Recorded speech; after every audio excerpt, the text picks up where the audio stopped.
Días. Agradezco la invitación. El día de hoy vamos a hablar sobre los hallazgos tomográficos en pacientes con mieloma múltiple y sus precursores. Bien, ¿por qué nos parece interesante el tema? Primero vamos a hablar algo sobre mieloma para entender más o menos el porqué de este tipo de estudios y en qué ayudaría. El mieloma múltiple es una neoplasia maligna que representa en los Estados Unidos el 1,8% de todos los cánceres y aproximadamente el 15% del total de las neoplasias hematológicas. Básicamente se diagnostica con mayor frecuencia entre los 65 y 74 años, con una mediana de edad de 69 años.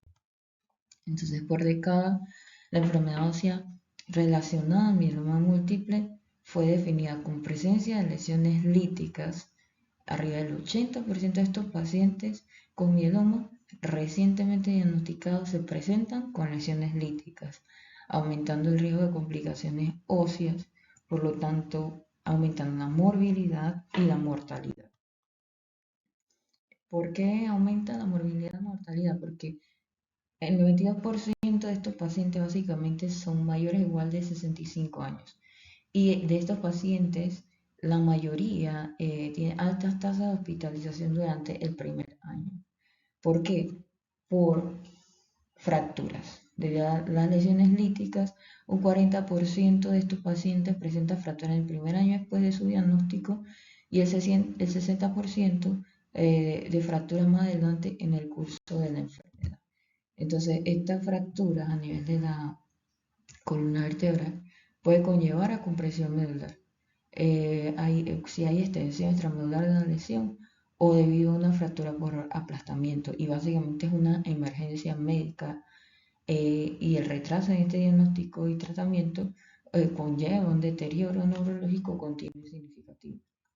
Entonces, básicamente en América Latina, si vemos este cuadro del de la cantidad de pacientes atendidos, hay un gran porcentaje de pacientes hospitalizados. Si vemos en Argentina, por ejemplo, 1.278 pacientes atendidos. De estos 1.278 pacientes atendidos, 1.002 pacientes son hospitalizados como dijimos, en el primer año, básicamente. Entonces, es un alto porcentaje de pacientes hospitalizados de los pacientes atendidos. Por lo tanto, esto lleva altos costes económicos, como ya hemos dicho, alta tasa de hospitalización y el tratamiento específico, trasplante de médula ósea, quimioterapia. La pérdida de productividad por muerte prematura de estos pacientes es uno de los problemas, o invalidez presumiblemente. Entonces, debido a esto, el Grupo Internacional de Mieloma hizo un consenso de recomendaciones en los estudios de imágenes en los desórdenes de células plasmáticas monoclonales. Entonces, básicamente la definición de enfermedad ósea es una o más lesiones osteolíticas vistas en la tomografía o en el PET-CT, y con esto cumple el criterio de enfermedad ósea, independientemente si se observan o no en radiografías convencionales o no. Antes se decía de la presencia de osteoporosis, también era un criterio, ya la presencia de osteoporosis por sí sola, en ausencia de lesiones líticas o en ausencia de lesiones focales en la resonancia magnética, ya no es evidencia suficiente de enfermedad ósea según la nueva actualización del último consenso que hizo el Grupo Internacional de Mieloma Múltiple. Entonces, básicamente, vamos a abarcar el, el mieloma múltiple y también los precursores de las gammatopatías monoclonales de significado incierto, el plasmocitoma, el mieloma múltiple latente, el papel de la tomografía, que es el estudio que más se propone, y el protocolo de un estudio de tomografía y el modelo básico de un informe en este tipo de estudios. Entonces, el mieloma y sus precursores, como ya hemos dicho, los precursores del mieloma son la gammopatía monoclonal de significado incierto, el mieloma latente o smoldering mieloma y el plasmocitoma. Básicamente, los desórdenes de células plasmáticas en la médula ósea, viéndolo así, en el caso del plasmocitoma, con infiltración de menor del 5%, en la gamapatía monoclonal significaba un incierto, una infiltración de menos del 10%, y el mieloma latente de un 10 a un 60%. Entonces, básicamente, ¿por qué se estudia también los precursores? Porque también pueden conllevar un riesgo de convertirse a mieloma múltiple. Entonces, si no tiene factores de riesgo clínicos e incluso tiene factores de riesgo de tener enfermedad ósea relacionada ya con eso, el diagnóstico de mieloma múltiple. 7%, con un factor de riesgo del 20%, con dos factores de riesgo del 30%. Básicamente, el plasmocitoma solitario progresa a mieloma múltiple en aproximadamente un 35% en un plazo de 2 años.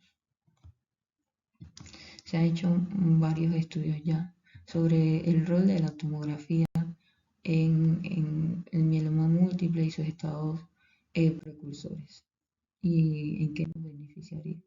Básicamente, eh, se ha hecho planteamiento de informes solamente en 2 estudios sobre el seguimiento por tomografía de estos pacientes, sobre cómo se podría hacer un informe sistematizado para ayudar a los médicos tratantes. Entonces, en caso de enfermedad progresiva, tenemos un aumento de más del 25% del número, tamaño y densidad de lesiones óseas, lesiones medulares y extramedulares. En una enfermedad estable ya sería la ausencia de cambios. La respuesta mínima habría una disminución, pero un menor del 25%. En la respuesta parcial, una disminución mayor o igual al 50%. Y en la respuesta completa, una resolución completa. En caso de recidiva radiológica, ya sería aparición de nuevas lesiones medulares, extramedulares o líticas. Básicamente, las técnicas de imagen hasta hace mucho tiempo se vino haciendo la encuesta ósea, que es la radiología convencional, pero se han hecho estudios y se ha dado cuenta que la radiología convencional ya en este periodo ya no ayuda mucho en lo que se quiere en la parte de la prevención, porque la radiología convencional en este caso permite la identificación de lesiones ya cuando el paciente tiene una destrucción avanzada. Tiene que tener un mínimo del 30% de destrucción del hueso trabecular para ser detectado por radiología convencional. Sin embargo, los estudios que se han hecho de tomografía computarizada, con solo un 5% de destrucción del hueso trabecular, ya es posible detectar lesiones y es lo que se quiere para la prevención de las complicaciones que son una fractura. Entonces, las recomendaciones eh, del Grupo Internacional de Mieloma habla de cómo hacer el estudio de tomografía. Básicamente se hace desde el vértice hasta el tercio proximal de las tibias, y el orden de evaluación de las imágenes sería desde el vértice del cráneo, vamos por la columna cervical, torácica, lumbar, los huesos pélvicos, las extremidades inferiores, las extremidades superiores y finalmente hacemos la evaluación visceral utilizando imágenes de tejido blando para buscar ya sea la enfermedad extramedular o hallazgos incidentales no. Las lesiones osteolíticas. En cuanto a las lesiones osteolíticas, hay que tener en cuenta que básicamente un punto de corte para decir que una lesión es osteolítica, más o menos en tamaño, serían 5 milímetros o más, porque pueden haber muchos falsos positivos, que es infiltración grasa. Entonces, según varios estudios, ya han tomado en cuenta este punto de corte para que no haya supradiagnóstico de infiltraciones, ya sea grasas, que no correspondan a verdaderas lesiones osteolíticas. Entonces, las lesiones osteolíticas pueden extenderse a la corteza, y estas son las más peligrosas porque causan adelgazamiento cortical. Esas son las que en un futuro condicionan fracturas o incluso destrucción franca. Entonces, como hemos dicho, como puede haber muchos falsos positivos, es decir, focos de grasa, tenemos depósitos focales de médula amarilla, pequeños hemangiomas, cambio degenerativo de la placa terminal vertebral de tipo MODY 2. Entonces, por eso se ha tomado ese punto de corte de 5 milímetros. También la presencia de grasa excluye el diagnóstico, pero hay que tomar en cuenta la parte clínica. Son en pacientes con mieloma múltiples recién diagnosticados y no tratados, porque hay pacientes que cuando son previamente tratados, las lesiones en curación pueden presentar reposición grasa parcial o total. Entonces hay que tomar en cuenta mucho la parte de la historia clínica, igual con la parte de qué tipo de tratamiento le dan, porque en el caso del bortezomib pues, puede aparecer esclerosis, ya sea periférica o central, la disminución del tamaño, hay que tomarlo en cuenta también. ¿Qué son las lesiones medulares periféricas? Básicamente, al haber células plasmáticas en la médula ósea, entonces se representa como lesiones medulares hiperdensas en la tomografía, como se ve en la imagen. Pero hay que tomar en cuenta otros falsos positivos también, el aumento de la reconvención de la médula roja en caso de anemia grave, la obesidad, el tabaquismo intenso o cambios inducidos por tratamiento, es decir, la fase de recuperación hematopoyética por la quimioterapia, la administración de factores hematopoyéticos, también pueden manifestarse con un aumento de la ansiedad entre las caídas de los huesos largos proximales. ¿Pero qué se propone y qué estudios han hecho para que se pueda una de la otra? Las lesiones medulares hiperdensas por infiltración por mieloma son más definidas, redondeadas y según varios estudios se ha tomado con punto de corte de densidad más o menos 55 unidades Hounsfield de este tipo de lesiones. La área de médula roja suelen aparecer más mal definidas que este tipo de lesiones por infiltración y las densidades generalmente van a ser más bajas. Entonces, ¿por qué la importancia de la evaluación de la infiltración medular? Antes solo era estudiada por resonancia magnética, ahora se está introduciendo en la tomografía por la carga tumoral elevada, un estadio avanzado de la enfermedad y un peor pronóstico en pacientes con mieloma sintomático. En otros estudios se asociaron con niveles séricos significativamente elevados de paraproteína y beta 2 microglobulina en el diagnóstico inicial.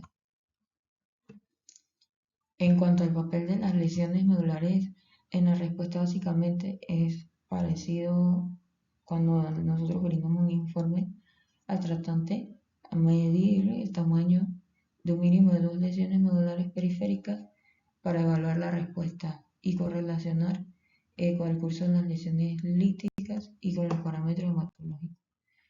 En cuanto al tener lesiones osteolíticas, dependiendo del volumen de osteólisis y del adelgazamiento cortical que condicionen, pueden llevar a fracturas. Entonces, también debemos evaluar las fracturas, ya sea fracturas por compresión, fracturas de huesos largos.